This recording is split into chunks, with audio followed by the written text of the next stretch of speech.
Then we have payment method list, kind of preferred payment method. अब ये क्या है और इसका यूज़ क्या हो सकता है?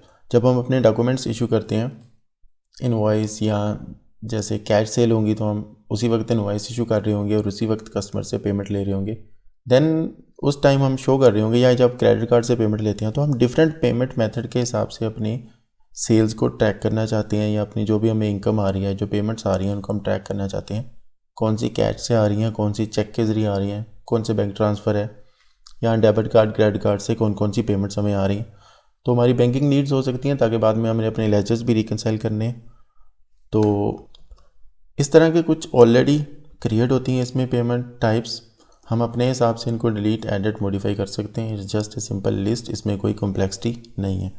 तो पहले मैं डिलीट कर लेता हूँ जो मुझे नहीं चाहिए। लेट्स से अमेरिकन एक्सप्रेस मुझे नहीं चाहिए, कंट्रोल डिलीट। मैं इसके लिए शॉर्ट की कंट्रोल डी यूज़ कर सकता हूँ।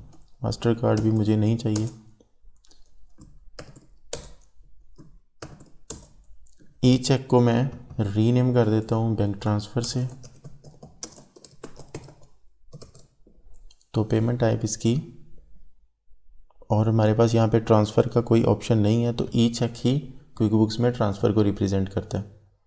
तो हमारे पास अभी bank transfer, cash, cheque, debit card, 4 payment types हैं।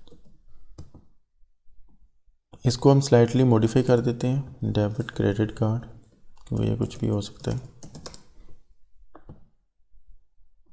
That's all, these are the 4 payment types that we are going to use. और नेक्स्ट क्वेश्चन इज कि इसका यूज़ कहाँ पे है। रिमेंबर, जब हमने आइटम्स लिस्ट में एक पेमेंट आइटम क्रिएट की थी, उसके साथ हमने एक पेमेंट मेथड लिंक किया था,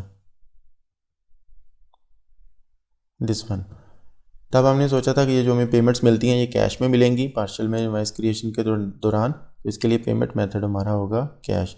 इसी तरह जब हम अपने कस्टमर्स क्रिएट करते हैं तो उनके साथ भी हम एक पेमेंट मेथड अपना लिंक कर सकते हैं as a preferred payment method. बाद में हम इनवॉइस क्रिएशन के दौरान इसको चेंज कर सकते हैं, इट्स नॉट फिक्स्ड वन। अगर मैं पेमेंट में जाता हूँ तो प्रेफर्ड पेमेंट मेथड, उस टाइम हमने इनको ब्लैंक छोड़ा था क्योंकि हमने कोई अपने प्रेफर्ड पेमेंट मेथड अपनी मर्ज़ी से क्रिएट नहीं किए थे। लेकिन अब मैं समझता हूँ कि ये कस्टमर मुझे बैंक ट्रांसफ़र के ज़रिए पेमेंट भेजा करेगा, तो मैं इसको बैंक ट्रांसफ़र का कस्टमर 1 को प्रेफर्ड पेमेंट मेथड असाइन कर देता हूँ।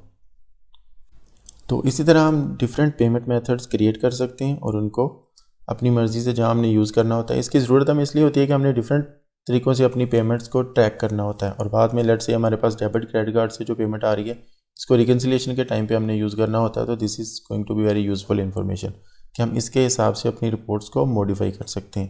जैसे कि अगर मैं डेबिट क्रेडिट कार्ड सेलेक्ट करता हूँ तो मुझे इसकी एक कंप्लीट रिपोर्ट मिल सकती है। तमाम वो ट्रांजेक्शन जिनमें ये वाला पेमेंट मेथड यूज़ हुआ है उसकी मुझे रिपोर्ट यहाँ पे मिल सकती है।